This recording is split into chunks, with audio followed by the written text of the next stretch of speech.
여호와의 말씀이 두 번째로 요나에게 이르노라 이르시되 일어나 더 큰 성읍 니느웨로 가서 내가 내게 명한 말을 그들에게 선포하라 하시니라. 요나가 여호와의 말씀대로 일어나서 느느웨로 가니라. 느느웨는 사흘 동안 걸을 만큼 하나님 앞에 큰 성읍이더라. 요나가 그 성읍에 들어가서 하루 동안 다니며 외쳐 이르되 40일이 지나면 니느웨가 무너지리라 하였더니 니느웨 사람들이 하나님을 믿고 금식을 선포하고 높고 낮은 자를 막론하고 굵은 베옷을 입은지라. 그 일이 니느웨 왕이 된 그림에 왕이 보좌에서 일어나 왕복을 벗고 굵은 베옷을 입고 제 위에 앉으니라. 아멘. 우리가 잘 아는 말씀 요나서입니다. 우리 옆에 계신 분과 함께 인사 나누겠습니다. 억지로 외쳐도 기적은 일어납니다. 억지로 외쳐도 기적은 일어납니다. 억지로 외쳐도 기적은 일어납니다. 억지로 외쳐도 기적은 일어납니다. 예, 억지로 외쳐야 될 상황이 참 일어나지 않으면 좋겠는데 때때로 하나님은 우리가 불편한 자리로 밀어넣으실 때가 있고 억지로 외치게 하실 때가 있어요. 마음은 내키지 않지만 순종할 때 또 감사로 반응할 때 하나님은 우리를 통해서 일하십니다. 한 사진 작가가 초대를 받았어요. 식사 초대를 받았습니다. 잘 찍어놓은 사진의 작품 사진을 보면서 와 어떻게 이렇게 잘 찍었어요. 칭찬을 하는데 식사를 초대한 주인이 칭찬을 하는데 이야 이 카메라 와 진짜 좋은 거네. 이 망원 렌즈 이거 아무나 갖고 있는 거 아닌데 이야 이것 때문이었구나. 역시 카메라가 좋아야 돼. 뭔가 이상하죠? 밥을 맛있게 먹으면서 맛이 기가 막힌 거예요. 이 사진 작가가 칭찬을 합니다. 이야 역시 오일은 올리브 버진을 써야 돼. 1등급을 써야 돼. 이 발사믹 소스 이게 진짜잖아요. 걸쭉한 거 보니까 막 칭찬을 하더니 결국에는 역시 비결은 여기 있었어. 삼중 이 남비 이 냄비였기 때문에 냄비가 진짜 좋은 걸 쓰고 있군요. 막 칭찬을 합니다. 갈 때 둘의 관계가 어떻겠습니까? 지금 엉뚱한 걸 계속 이렇게 칭찬한 거예요. 우리도 신앙생활 할 때 성경을 볼 때 중요한 게 있습니다. 하나님은 정말 위대한 인물들을 많이 소개했고요. 신앙의 선배들 그들의 모습을 많이 소개했습니다. 근데 하나님 진짜 얘기하고 싶은 게 있는 거예요. 야 아브라함 역시 모세지. 야 요나는 진짜 최초의 이방 선교사야 라고 거기에 우리의 마음 빼앗기는 게 아니라 그렇게 만드신 하나님, 그런 믿음을 주신 하나님, 그들을 인도하셔서 결국에는 주의를 감당케 하시는 그 하나님, 진짜 주인공은 누구예요? 하나님입니다. 오늘 본문도 마찬가지입니다. 오늘 본문은 요나에 집중하고 있지 않아요. 요나서지만 요나를 얘기하는 게 아니라 자기가 무궁하신, 그럼에도 불구하고 요나를 사용하시는 그의 마음을 끝까지 붙드시고 바꾸시는 그 하나님 얘기하는 겁니다. 우리가 성경을 읽을 때 참 중요한 것 세 가지 제가 늘 강조하는데도 물어보면 이렇게 잘 모르죠. 새벽 기도 때도 오후 예배 때도 금요일 때도 여러분 성경 볼 때 세 가지 꼭 기억하십시오. 성경은 비유로 쓰여져 있습니다. 진짜 하고 싶은 건 밑에 깔려 있어요. 겉으로 드러나는 건 보면요 하나님의 마음이 안 느껴지고 하나님이 어떤 분인지 안 보이고 하나님의 일하시는 방법이 안 보여요. 겉으로 표면으로 읽지 마시고 그 이면이 뭘까 하나님 지혜 달라고 성령님께 구하십시오. 한번 따라해 봅시다. 이면 표면이 아니라 이면을 봐야 돼요. 그리고 주인공들 진짜 많이 인물들 많이 등장하거든요. 예, 그들 보면서 야 나도 저렇게 돼야지 생각하기 전에 그들보다 진짜 주인공이 하나님이라는 걸 늘 기억해야 됩니다. 가짜 주인공의 마음 쏠리지 말고 그 인물들을 주인공처럼 드러내게 하신 밀어올리신 하나님 진짜 주인공을 보시기 바랍니다. 진짜 주인공이 있어요. 한 번 더 따라합시다. 진주어 가주어 말고 진주. 그리고 야 나도 저 사람처럼 돼야지 저런 인물처럼 나도 복받고 싶다. 좋은 거예요. 잘하는 겁니다. 그런데 우리의 마음은 죄악돼서 종교적 본성을 따라서 우리의 신앙생활은 자연스럽게 바리새인처럼 바뀌게 돼 있어요. 우리 이걸 늘 기억해야 돼요. 그래서 늘 돌아가야 될 게 말씀을 보면서 나한테 먼저 적용하기 전에 남한테 적용할까요?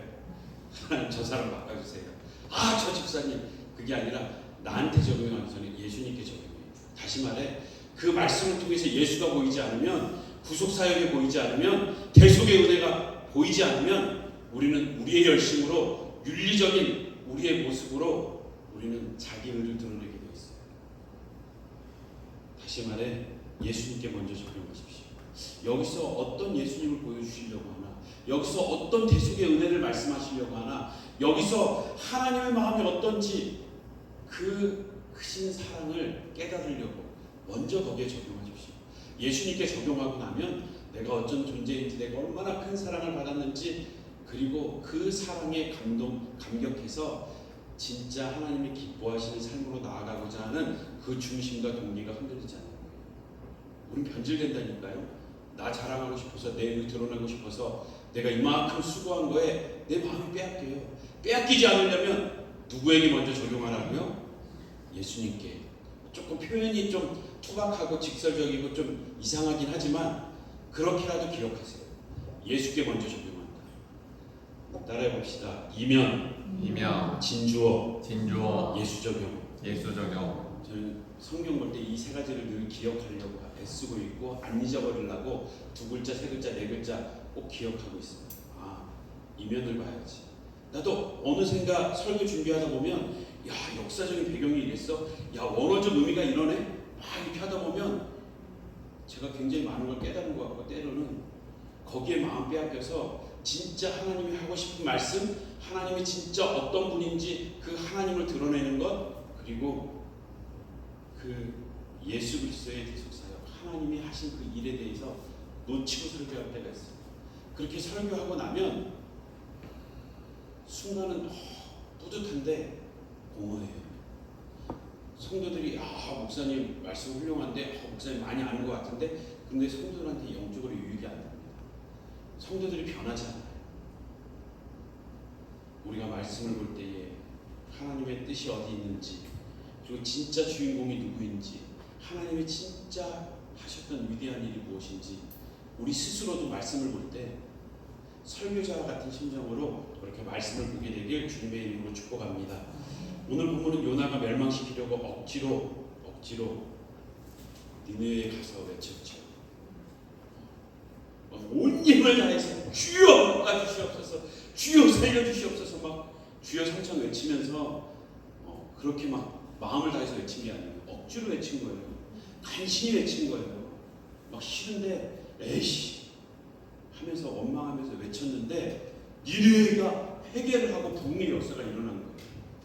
이거 이상하지 않아요? 억지로 외쳤으면 능력이 나가면 안 되죠. 능력이 나가고 회개하며 돌이키는 역사가 일어납니다. 억지로 외칩니다. 어떻게 억지로 외쳤는데 능력이 나갈까? 회개의 역사가 일어날까? 사람들을 다 매수했을까? 집단 체면을 걸었을까? 아니, 이런 게 쉬운 일이 아닌데 한 사람 돌이키게 하려고 해도 얼마나 힘들어요. 전도해 보셨잖아요. 특히 가까이 있는 사람 교회 가자고 남편한테 한두 번 얘기했습니까? 자녀들한테 한두 번 얘기. 힘들어요. 그런데 아니 막 힘을 다하고 오랫동안 기도하고 애쓴 것도 아닌데 어떻게 이 많은 사람들이 회개 부흥의 역사가 일어나냐고. 무엇이 억지로 외쳤는데도 능력이 나가게 했을까? 무엇이 그렇게 했을까? 오늘 우리도 외치고 싶지 않은 누군가에게 외쳐야 될 때가 있어요. 다가가야 할 때가 있습니다. 내게 기쁨을 준 사람이 아니라 아픔을 준 사람, 내게 위로를 준 사람이 아니라 상처를 준 사람, 날 보호해 준 사람이 아니라 나를 공격했던 원수에게 다가가서 외쳐야 될 때도 있습니다. 그들을 인정하고 축복하고 복음을 전하고 예수 믿고 천국 가길 축복하고 그들을 위해서 기도해야 될 때. 지금 요나가 니느웨에 간 게 어떤 상황인지 우리 지난 시간에 배웠잖아요. 지금 이 요나가 니느웨로 간다는 게 얼마나 힘겨운 일인지, 다시스로 가는 게 인간적으로 얼마든지 이해가 되고 공감이 된다는 거 우리 배웠잖아요. 한번 예를 들어 봅시다. 우리의 삶에 신앙생활을 함께하며 나누고 힘이 되어준 남편이 아니라 아예 신앙을 알리고 방해하고 핍박했던 남편, 그에게 복음을 외쳐야 된다면, 나를 사랑하고 딸처럼 아껴준 것이 아니라 오히려 괴롭히고 못 잡아먹어서 안달이 난 시어머니한테 복음을 전해야 된다면, 신앙을 격려하고 배려해 준 것이 아니라 신앙을 비하하고 조롱하고 신앙인이라는 크리스찬이라는 이유만으로도 계속해서 나를 못 살게 굴었던 직장 상사에게 복음을 전해야 된다. 언젠간 밟아주고 싶고 원수 갖고 싶은 그들에게 하나님이 다가가라고 품으라고 외치라고 한다면 여러분 하시겠습니까? 지금 요나의 심정이 이런 거예요. 지금 살아났지만, 죽다 살아났지만, 아니 죽었다 살아났지만 또 그래도 가기 싫은 게 니느웨라는 겁니다. 억지로 외쳤는데, 저주하듯 외쳤는데 변화와 은혜와 능력이 나갈 때가 있습니다. 어떻게 가능할까요? 남편에게 도저히 막 전도를 하는데도 안 되고 오히려 막 핍박하니까, 그래 당신은 그냥 그렇게 살다가 지옥에 나가!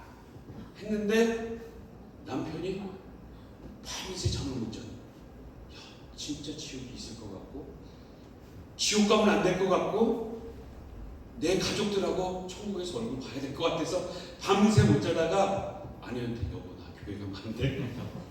아니 그 원수 같던 남편이 교회 가겠다고 하니까 이게 이상하잖아요. 나는 진심으로 전한 게 아닌데 저주를 퍼부은 건데. 한번 생각해 보세요. 어머니한테 그렇게 못 살게 굴고 교회 가는 걸 핍박하니까, 그래요 어머니는 지옥에나 가세요. 그렇게 사시다가 와 나도 모르게 이런 말이 나왔어 하고 나서도 막 두려워 떨려서 잠이 안 오는데, 이 어머니가 밤새 잠 못 이루다가 뒤척이다가 새벽 일찍부터, 얘야 오늘 주일인데 교회 가자. 이런 일인 거예요. 이런 상황인 거예요. 지금 직장 상사에게 당신은 지옥에나 가라고, 나는 내 신앙생활을 하겠다고 사표를 던졌는데, 사표를 던지고 난 나왔는데 그 회사에 신우회가 생겼대. 그 회사에 막 전도의 붐이 일었대. 알고 보니까 내가 저주했던 그 상사야. 여러분 지금 이런 상황이 일어나고 있는 거예요. 누가 한 겁니까? 지옥에나 가라고 저주를 퍼부은 내가 한 거예요? 사표 쓰고 나온 내가 한 겁니까? 지금 하나님은 요나서를 통해서 하나님의 사랑과 하나님의 마음과 하나님의 전능하심을 보여주려 원하는 겁니다.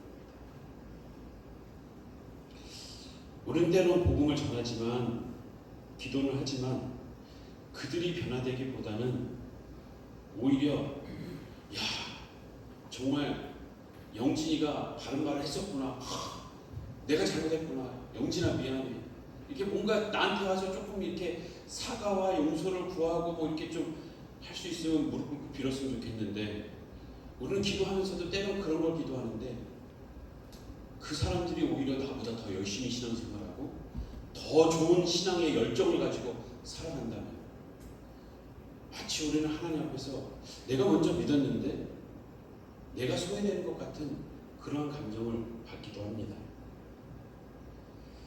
꿈자리가 살아남는지 아니면 돈으로 해요했겠습니까? 어떻게 그들이 그렇게 신앙이 단순히 바뀌었는지 모르겠어요. 한 선교사님이 나이지리아의 한 부족에게 복음을 전했다고 합니다. 하나님이 거기에 대한 마음을 주시고 막 너무 뜨거워서 아프리카 가서 그냥 복음을 전했는데 더 이상 못할 것 같아서 잠깐 전하고 왔어요. 그런데 그 마을이, 그 부족이 다 신앙인들로 바뀐 거예요. 우리는 우리의 수고와 열심과 하나님이 우리에게 베스트를 요구하시면서도 그 일은 결국에는 하나님이 하십니다. 대체 억지로 했는데 왜 이런 능력이 나왔을까? BC 780년 고구려 시대죠. 동시에 유프라데스 강을 끼고 있는 아시리아 제국, 그 아시리아 제국이 세계를 제패하던 그때입니다. 그 수도인 니느웨 성 안에서 일어난 일, 니느웨로 가기 싫어서 다시스로 도망쳤던 요나를 풍랑으로 만나주시고 바닷속으로 집어넣었다가 물속의 뱃속에서 회개하게 하시고 다시 육지로 꺼내주신 하나님, 그분이 오늘 본문처럼 다시 명령하는 거예요. 다시 사명을 주신 겁니다. 생각해 보세요. 죽다 살아났어요. 죽다 살아나서 뱃속에 묻고 물속에서 나와서 막 해변에서 막 기진맥진해서 있는데 하나님이 니네로 가라. 네 가야죠. 당연히 가야죠. 이제 딴 생각 안 하겠습니다 하고 막 가려고 이제 한참 걷고 있는데 걸으면서 한 걸음 한 걸음 걸으면서 다시 그 니네가 어떤 존재인지가 생각이 되는 거예요. 내 가족을 끌고 갔고 내 눈앞에서 팔을 잘라내고 다리를 잘라내는 그 시대에 가장 잔혹했던 그 아시리아 생각만 해도 이가 갈리는, 갈까 말까 얼마나 고민했겠습니까? 가는데 발걸음을 가고 있는데 계속 가야 되나 말아야 되나 다시 돌아섰다가 다시 가려다가 아찔아찔한 거예요. 안 가면 안 될 것 같고 가는 것은 죽기보다 힘들고 회개하고 사명의 자리로 돌아왔지만 막상 명령을 따르려니 막막해지는 겁니다. 그냥 큰 저 니네의 성을 멍하니 보고 있는 거예요. 답답하고 억울하고 다시 분한 마음도 밀려오고 하나님이 자신에게 베풀어 주신 은혜를 잊어버리면요 정말 은혜 받고 사명의 자리로 돌아와도 다시 걷어차고 싶은 게 인간이에요. 다시 걷어차고 싶은 거. 그게 인간입니다. 따라해 보겠습니다. 은혜 받고 돌아와도 감사가 없으면 다시 걷어차고 싶다. 다시 걷어차고 싶다. 그런 경험 없으세요? 죽다 살아났는데 한 번만 살려주면 내가 예수 제대로 믿을게. 한 번만 살려주면 제가 딴소리 안 하고 이 교회에서 열심히 섬기겠습니다. 한 번만 살려주면 나 목사 안 되겠다는 소리 안 하겠습니다. 근데 살려줬어요. 근데 또 사역하다 보니까 와 어떻게 이런 자식들이 있냐. 와 어떻게 이런 사람들이 있을 수 있어. 다시 내려놓고 싶어요. 다시 돌아서고 싶고요. 신앙생활도 굳이 뭐 교회 가서 신앙생활 해야 돼. 사람들 다 부딪히면서 또 교회 옮기고 싶고요. 또 그냥 혼자 조용히 교회 안 나가고 신앙생활 하고 싶은 게 우리의 모습이라는 거예요. 문제는 하나님은 여전히 외치라는 거예요. 요나는 외치기 싫어도 억지로라도 죽어도 싫은데 억지로라도 외치는 겁니다. 원수를 바라보면 분노의 감정과 역겨움마저 느끼지만 얼굴이 시뻘겋게 달아오지 모르지만 다시 가는 겁니다. 요나의 심정은요. 지금 저 앗수르가 안 망하면 지금 하나님이 외치라는 이유는 뭐예요? 40일 뒤에 망한다는 거잖아요. 그럼 내가 외치지 않으면 저들이 하나님을 모르면 망할 거 아니에요. 망해야 돼요. 지금 안 망하면 우리 힘으로 못 망하게 하거든요. 그 원수를 어떻게 갚아요? 힘이 없는데. 그러면 하나님의 심판으로라도 원수가 망해야 돼요. 지금 기회가 아니면 망할 필요가 없는 거예요. 그러니까 망하게 내버려주고 싶은 거예요. 간다고 하고 입을 꽉 다물고 싶은 거예요. 사흘 길을 걸을 만큼 어마어마한 큰 성읍인데 가보니까 아니 회개는커녕 잘 먹고 잘 살거든요. 야 잔치를 베풀고 여기서 먹고 즐기는 소리, 희낙낙하는 소리, 그런 정말 깔깔대며 웃는 소리를 들으니까 별로 외치고 싶지 않은 거예요. 저자들은 저렇게 살다가 그냥 죽어야 되는 사람들이거든요. 내가 외쳐봤자 내가 이스라엘에서 왔는데 자신들이 속국으로부터 왔는데 내가 외쳐봤자 약하고 못 사는 나라 그의 신이 살아있어? 야 너네 신이 살아있으면 왜 잡혀왔냐? 왜 포로로 끌려왔냐? 오히려 비난하고 조롱하고 오히려 함부로 대할 거예요. 그게 뻔하거든요. 눈에 보면. 근데 왜 외칩니까?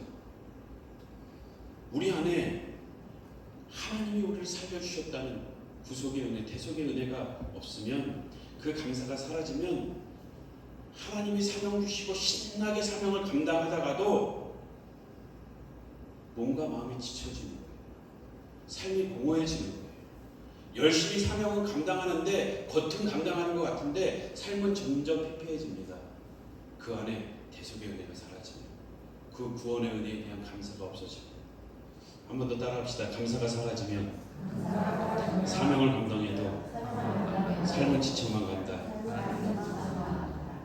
열심히 신앙생활하고 열심히 봉사하는데 몸과 마음이 오히려 지쳐져가는 그런 경험 해보지 않으셨어요? 가서 외치면 하나님께서 용서해 줄 것을 알고 있으니까 외치려는 마음은 정말 죽기보다 싫은 마음이에요. 외치라고 가라고 하는데 가고 싶지 않은데 두려운 거예요. 안 가면 또 물고기 바닷속에 빠질 것 같고 물고기 뱃속에서 죽을 것 같고 억지로 가는데 이게 지금 가기 싫은데 가니까 지금 다시 자기가 포로로 끌려가는 것 같아요. 내가 다시 포로로 끌려가는 것 같고 그 가슴은 그냥 원수들의 칼에 그냥 다시 한번 후벼지는 것처럼 칼에 찔리는 것처럼 고통스러운 거예요. 그 가는 발걸음이 그만큼 괴로운 겁니다. 들어와서 보니 높은 성 안에 화려한 집들, 이 화려함이 동족의 그 모든 것을 수탈하고 착취한 결과라고 생각하니까 내 가족들, 내 동족 거를 다 뺏어서 지금 누리고 있는 거잖아요. 그러니까 이가 갈리는 거죠. 화려한 성읍에서 깔깔대는 웃음소리 동시에 크로스오버 되지 않겠어요? 겹쳐 들리는 거예요. 깔깔깔깔 우는 소리가 살려주세요, 살려주세요. 그 포로로 짓밟고 있는 노예로 이리저리 끌고 다니는 자기 동족의 비명소리하고 같이 들리는 거예요. 어떻게 그들에게 복음을 전합니까? 어떻게 그들이 그들을 살려달라고 하나님께 외치겠습니까? 그냥 억지로라도 외치는 거죠. 예수 천당 불신지요. 근데 예수 천당은 솔직히 얘기하고 싶지 않아. 에라이 지옥에 나가라. 예수 안 믿는 너희들 지옥에 나가. 뒤에 것만 외치는 거지. 거의 그런 식이 된 겁니다. 먹고 즐기는 모습을 보니 피가 거꾸로 솟지요. 입이 떨어지지 않고 자기 머리를 잡고 괴로워하는 거예요. 차라리 죽고 싶은 마음이 큰 겁니다. 하나님께 원망이 가득한 겁니다. 우리 동족을 잡아다가 저들이 저렇게 누리고 있고 저렇게 화려하게 살고 있는데 저 앞에서 예수 믿고 돌아오라고 내가 그들을 사랑하는 마음이 있어서 외쳐요. 지금 요나가 정말 불쌍히 여기는 마음이 있어서 외쳐요. 진짜 예수 믿지 않고 그냥 그대로 버티다가 지옥에 나가라 이 마음으로 외친 거예요. 심판과 저주만 외친 거예요. 하나님의 마음으로 외치지 못한 겁니다. 하나님 왜 외치지 않으면 안 됩니까? 살려줄 거면 그냥 살려주지. 하나님이 알아서 그냥 살려주시면 되지. 왜 저보고 가서 외치라고 그래요? 저 아니어도 딴 사람 통해서 살릴 수 있잖아요. 왜 저를 그 원수의 그 자리에 목전에 그대로 왜 저를 끌고 가는 거예요? 저는 앞에 서는 것도 싫고 가는 것도 싫은데 왜 저보고 외치라는 거예요? 왜 저보고 시어머니 전도하라는 거예요? 왜 저보고 저 상사를 전도하라는 거예요? 왜 저보고 왜 저 사람하고 나를 엮어줬어요? 우리는 정말 바닥을 치고 싶을 때가 하나님 주신 사명이 있고 구원의 은혜에 감격이 있고 사명이 깊은 줄 알면서도 저 사람에게는 전하고 싶지 않은 게 우리의 모습인 거예요. 요나의 모습뿐입니까? 우리의 모습이죠. 한 번 더 따라합시다. 강사가 없으면 하나님의 뜻을 알아도 정면으로 거부한다.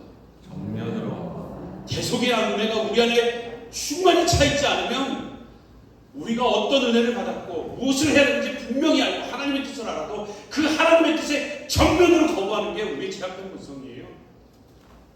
우리가 그렇답니다. 요나가 아니고 내가 그렇답니다. 저라고 그런 마음이 있겠습니까? 아니 용서해 줄 거면 하나님이 알아서 용서해 줄지 다른 사람 통해서 했지. 왜 저보고 가라고 합니까? 그냥 저를 죽이십시오. 요나가 안 그랬을 것 같아요. 지금 살려주셔서 은혜를 받거든요. 그러니까 회개를 한 거예요. 그러고 나서 4장에 이렇게 말하고 있습니다. 4장 1절, 2절, 3절 우리 함께 읽어보겠습니다. 요나서 4장 성경이 있으신 분은 같이 읽어보겠습니다. 자, 요나서 4장 1절에서 3절 시작. 요나가 매우 싫어하고 성내며 여호와께 기도하여 이르되 여호와여 내가 고국에 있을 때에 이러하겠다 말씀하지 아니하였나이까. 그러므로 내가 빨리 다시스로 도망하였사오니 주께서는 은혜로우시며 자비로우시며 노하기를 더디하시며 인애가 크시사 뜻을 돌이켜 재앙을 내리시 아니하시는 하나님이신 줄 내가 알았음이니이다. 내가 하나님이 어떤 분이신지 알았기 때문에 내가 다시스로 도망간 거 아닙니까? 어떻게 저들을 살려줄 수 있습니까? 특히 내 목전에서 어떻게 살려줄 수 있습니까? 어떻게 나를 통해서 내가 외쳐서 살려주게 하실 수 있습니까? 매우 싫어하며 성을 냈다고 분노했다라고 말합니다. 마지막 3절 한 번 더 읽겠습니다. 시작. 여호와여 원하건대 이제 내 생명을 거두어 가소서. 사는 것보다 죽는 것이 내게 나아옵니다. 날 죽이십시오. 어떻게 내 보는 앞에서 이렇게 할 수 있어? 그냥 죽여달라고요. 난 더 이상 못 살겠으니까. 그 상황 속에서도 지금 요나의 심정이 그럽니다. 이런 상황 속에서도 요나는 가기 싫은 느네웨로 가서 외치기로 결단한 거예요. 이런 상황 속에서 외치기로 결단한 거예요. 니느웨의 멸망을 원했지만 억지로라도 순종하고 하나님 지금까지 이끌어주신 하나님의 은혜, 하나님에 대한 신뢰가 있었기 때문에. 아니 인간적으로는 다시 죽음의 바다로 시커먼 그 바닷속으로 들어갈까봐 두려워서라도 이를 악물고 간 겁니다. 성읍에 들어갔죠. 근데 들어갔는데 억지로 끌려가도 포로로 끌려가도 들어갔어요. 들어가서 사흘 길을 걸을 만큼 큰 성이면 최소한 사흘 이상은 그 곳곳마다 돌아다니려면 최소한 사흘 일주일 이상은 걸어 다녀야지요. 그러면서 한 사람 한 사람 외쳐야죠. 하나님이 그걸 원하셨잖아요. 그런데 단지 고작 하루길이에요. 딱 하루 외쳤다는 거예요. 그냥 막 달려가면서 예수 천당 불신지옥인데 불신지옥만 크게 외치면서 막 달려가는 거예요. 하루 그냥 외치고 말았습니다. 하나님의 마음은 감춰버린 채 심판의 메시지만 경고하면서 애나 지옥에 가라. 네 멋대로 살다 하늘의 저주나 받아라. 이 부족한 외침, 이 결핍된 충분하지 않은 이 외침, 억지로라도 외친 그 외침을 통해서 하나님은 역사하셨습니다. 우리 안에 대속의 은혜, 그 감사가 있다면 우리의 외침은, 우리의 입술은 살리는 소리, 살리는 외침이 되지만 우리 안에 그 감사가 없으면 죽이는 외침, 심판의 저주의 외침이 됩니다. 우리 따라합시다. 감사가 없으면 죽이는 소리, 감사가 있으면 살리는 소리. 계속해서 짤막하게 감사라고 제가 표현하고 있지만 이 감사는 우리 안에 대속의 은혜를 얘기하는 겁니다. 그 감사를 얘기하는 겁니다. 감사함이 없으면, 대속의 은혜가 우리 안에 없으면 늘 까칠해져요. 말 한마디 한마디. 그런데 반대로 그 대속의 은혜, 내가 어떤 존재인지, 하나님의 은혜를 받았는지 그 은혜가 차고 넘치면 목소리 자체가 달라져요. 부드러워지는 거예요. 사랑스러운 목소리가 되는 겁니다. 물고기 뱃속에서 나올 때 감사와 감격이 있었는데 감사가 사라지니까 까칠해지고 저주를 퍼붓는 그런 목소리가 되는 겁니다. 하나님은 왜 가기 싫은 요나를 굳이 성 안으로 끌어다가 외치게 하셨을까? 왜 굳이 요나였을까? 미움과 죽길 바라는 마음으로 그 분노가 가득 찬 요나를 하나님은 사랑하셔서 다시금 용서와 사랑의 마음으로 바꿔주시고자 하는 회복의 은혜를 주시기 원하는 거예요. 느니웨를 살리기 전에 그 분노와 미움으로 가득 차서 죽어가고 있는 요나를 먼저 살리고 싶어요. 요나를 정말 하나님의 마음을 가진 선지자로 세우고 싶었던 겁니다. 요나를 하나님의 사람으로 먼저 세우고자 그를 밀어넣으신 거예요. 아무리 악한 자여도 12만 명이 죽길 바랬던 요나의 모습은 하나님이 채워주시는 마음으로 바뀌어지기 시작합니다. 죽으라는 외침을 살리라는 외침으로 하나님은 그 니느웨 사람들에게 듣게 하셔요. 이 저주를 퍼보면 저 자식이 어디에서 온 사람이야? 이스라엘 사람이구나. 잡자. 하나님이 강팍해 하시면요, 그렇게 파라오에게 심판을 재앙을 내렸어도 회개를 하는 것 같은데 다시 강팍해지잖아요.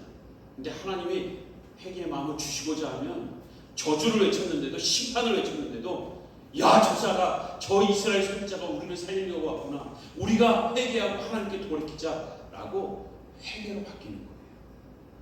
죽으라는 외침을 살라는 외침으로 듣게 하신 하나님. 사흘길의 큰 성읍을 하루길만 외쳤는데도 그 부족한 외침 가운데 있어도 온 백성에게, 야, 저자가 있는데 저자가 이렇게 얘기를 해.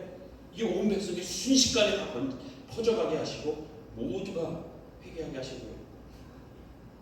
제가 여기 수요일 시간에 조용하게 회개해야지 천국 가요. 그리고 집에 갔는데 여기서 외쳤는데 분당 전체가 삽시간에, 야, 회개하지 않으면 우리 죽는데.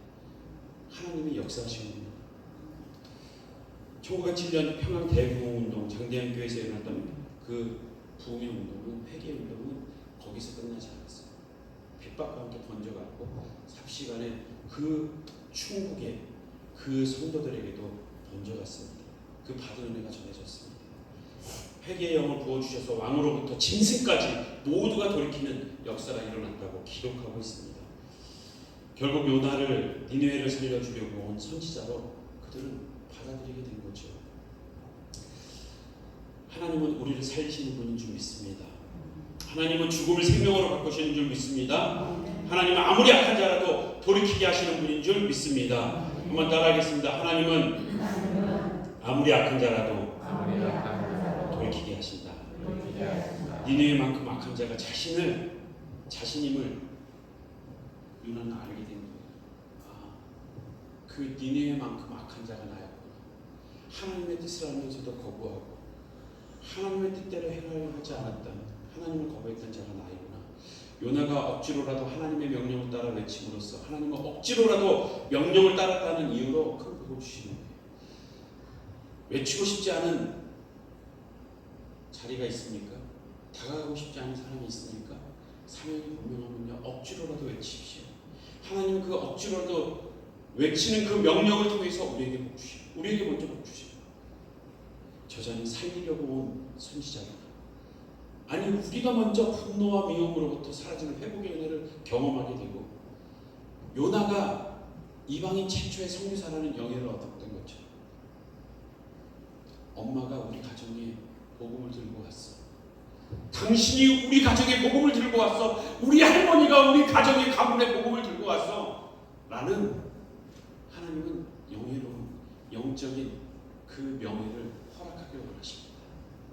믿지 않는 그들을 향하여서 복음을 흘려보낼 수 있는 선교사의 영예를 하나님은 주십니다. 한 번 더 따라할까요? 우리의 감사는 위대한 하나님의 역사에서 비롯된다. 위대한 하나님의 역사에서 비롯된다. 어찌됐든 하나님 뜻이면 따라가십시오. 힘들어도 불편해도 괴로워도 죽고 싶어도 우리가 할 수 있는 최소한이라도 감당하십시오. 하나님은 오히려 우리의 그 순종의 발걸음을 통해서 역사하십니다. 손양원 목사님의 10대 감사 잘 알죠. 두 아들을 잃고 오히려 그 아들을 죽인 공산당원을 자기 아들로 삼을 때 손양원 목사님이 10가지 감사를 내놓았어요. 두 아들을 하나님께 순교의 제물로 바치게 하시고 감사하다고, 한 명도 아닌 2명을 주셔서 감사하다고, 오히려 나 같은 자에게 이런 믿음을 주셔서 감사하고, 두 아들의 순교로 말미암아 많은 동포들에게 예수 그리스도를 증거할 수 있는 기회가 돼서 감사하고, 그 아들의 순교 때문에 내가 하나님의 영광을 바라보고 소망할 수 있게 돼서 감사하고, 많은 이들이 또한 그리스도께 나옵니다. 그 성령의 복길이 일어나는 이 모든 것을 하나님이 하셨습니다. 오히려 원수를 내 집의 양아들로 삼게 하신 분의 감사. 두 아들의 죽음을 통해 하나님의 마음, 하나님이 그 아들을 내어주신 그 마음 조금이라도 알게 해주셔서 감사. 그리고 마지막 감사가 결국에는 이 모든 일을 감사로 고백하게 하시는 거예요. 이건 내가 감사하다고 고백한 게 아니라 하나님이 그 마음을 주었다는 거예요. 중요한 건 내가 믿음이 이 정도야, 내가 원수까지도 사랑했어, 내가 어떤 신앙인데가 아니라 그 마음을 누가 주셨다고요? 그 믿음을 누가 주셨다고요? 하나님이. 우리의 입술로 외치는데 그 모든, 그 순종할 수 있는 그 모든 발걸음도 하나님이 허락하시는 겁니다. 우리 먼저 우리의 삶을 돌아봤으면 좋겠습니다. 사랑하는 성도 여러분, 우리의 삶에 적용해 봅시다. 우리가 다가가야 될 니느웨는 누구입니까? 우리가 다가가야 될 니느웨는 어디입니까? 생각도 하기 싫은 니느웨 어떤 상황입니까? 생각만 해도 이가 걸리고 치가 떨리는, 그럼에도 불구하고 우리를 하여금 외치기 원하십니까? 외치기 원하십니다. 왜 외쳐야 합니까? 하나님은 우리를 먼저 회복시키시고 우리를 하나님의 사람으로 만드시고자 한 영혼이라도 얻고자 우리를 우리의 니느웨로, 각자의 니느웨로 다가가게 하십니다. 살 길이 아니어도 하루만이라도, 한 번만이라도 외치기 원하십니다. 어쨌든 그 말씀의 순종, 그 실천을 통해서 하나님의 마음을 깨닫고 하나님의 역사 가운데 쓰임받는 주님의 이름으로 축복합니다. 한 번 더 따라하겠습니다. 우리는 부족하게 외쳐도 하나님은 하나님은 완벽하게 듣는다. 완벽하게 완성. 하나님은 완벽하게 하십니다. 아마 지금 예배 참여하고 계신 우리 권사님, 수사님들은 다 아실 거예요. 저희 때 가장 최고의 코미디언 바풀떼기 김정식 혹시 기억하세요? 저희 교회가 얼마 전까지 후원하고 있었는데 목사님 되셨잖아요. 본인이 목사 될 거라 본인도 생각 안 했죠. 절대 예수 안 믿는 분이었어요. 네. 아내가 그렇게 기도했는데도 절대 예수 안 믿었어요. 근데 어느 순간 그 아내가 자기를 위해서 기도하는 그 목소리가 갑자기 불쌍히 여겨지는 거예요. 예수를 믿겠다는 게 아니라 아내가 왜 나를 위해서 저렇게 울지? 아내한테 미안하고 굉장히 아내가 불쌍해지는 거예요. 그 발을 잡고 자고 있는데 발을 잡고 기도하고. 그래서 그냥 교회 예배당 한번 나가주기로 한 거예요. 근데 나가서 예배당에 발걸음을 딱 발을 내딛는 순간 막 눈물 콧물이 막 쏟아지더래요. 너무 창피해서 내가 그래도 연예인이고 내가 최고의 코미디언인데 내가 여기서 눈물을 보이면 안 되는데 근데 막 콧물이 쭉쭉 떨어지는데 막 이 콧물 닦기도 민망하고 막 어떻게 막 눈물과 콧물이 쏟아지면서 하나의 성령의 역사를 경험한 거예요. 아내가 바꿨습니까? 아내의 기도가 바꿨습니까? 분명 하나님은 아내를 사용하셨지만 하나님의 역사하신 거예요. 그런데 최소한의 그 순종을 사용하신 겁니다. 사랑하는 성도 여러분, 하나님은 우리에게 억지로라도 외치게 하십니다. 우리를 회복시키시고 우리를 사명의 자리로 되돌려 주시려고, 하나님이 없어 강팍해진 그들의 영혼을 얻으시려고, 아니 하나님 안에 있으면서도 믿고 있음에도 불구하고 그 풍성함을 누리지 못하는 그들에게, 마치 탕자가 둘째 아들이 아버지를 떠나서 그 방황하는 모습이 하나님 보시기에는 안타까웠지만 그 아버지 안에 있으면서도 여전히 아버지 안에서의 풍성함을 누리고 있지 못하는 그 둘째 아들을 희생하고 있는 이 첫째 아들, 그 풍성함을 누리고 있지 못하는 첫째 아들도 불쌍한 거예요. 하나님은 하나님 안에 있다고 하면서도 풍성함을 누리지 못하는 우리, 하나님 밖에 있어서 생명을 누리고 있지 못하는 그들을 향해서 하나님은 다 살리기 원하십니다. 한번 더 따라합시다. 사람은 하나님의 역사 앞에 감사할 수밖에 없다. 우리가 한 게 아닙니다. 하나님이 하신 거고 하나님의 역사입니다. 우리의 인생의 스토리를 돌아볼 때 하고 싶은 말 많죠. 제가 간혹 신방 가면 우리 어르신들은 했던 얘기 또 하시고 또 하시고 한 2시간까지 들어봤는데요. 예, 지난주 한 얘기 또 하셔요. 예, 그만큼 자기 하고 싶은 얘기가 많은 거예요. 그런데 거기서 정말 하나님이 하셨다고, 하나님이 날 이렇게 도왔다고, 하나님이 구하셨다고 정확히 하나님만 드러내는 권사님도 왔습니다. 우리의 역사는 하나님의 역사입니다. 우리의 인생은 하나님의 역사입니다. 하나님을 신뢰함으로 순종의 발걸음을 떼고 순종의 입술을 연다면 억지로라도 명령을 따랐다는 이유로 우리에게 복 주시는 사랑의 하나님이신 줄 믿습니다. 우리는 부족하지만 그 부족한 외침 가운데에서도 전능함으로 하나님은 역사하시고 이를 이루시는 전능한 하나님이신 줄 믿습니다. 마지막으로 우리 따라하겠습니다. 우리의 부족한 외침도 하나님의 역사로 완성된다. 하나님의 역사로 완성된다. 아멘. 그 요나는 마태복음에 예수 그리스도를 예표하고 있습니다. 나라고 너에게 보여줄 표적이 요나의 표적밖에 없다고. 내가 3일 동안 죽었다가 땅속에 있다가 살아나는 그 표적, 십자가의 부활의 사건, 이 표적밖에 없다고 얘기하시면서 곧 요나가 자신을 예표하고 있었음을 말씀하시는데, 반대로 얘기하면 지금 요나는 하나님의 마음, 예수 그리스도의 심정으로 예수 그리스도를 예표하는 삶을 살아가고 있는 거예요. 우리가 억지로라도 걸어가는 이 순종의 발걸음은 예수 그리스도를 예표하는 인생길이 됩니다. 예수 그리스도를 드러내는 예표적 삶이 되는 거예요. 피조물로서 가장 영광스러운 것은 하나님이 예수 그리스도의 그 예표적 삶을 사는 것, 그것만큼 영광스러운 게 어디 있어요? 그런데 우리를 억지로도 밀어넣는 이유는 그러한 영광스러운 삶을 살도록 그 길로 인도하시는 줄 믿습니다. 우리 앞에서 불렀던 찬양, 우리가 지금은 나그네 되어도 함께 찬양하겠습니다.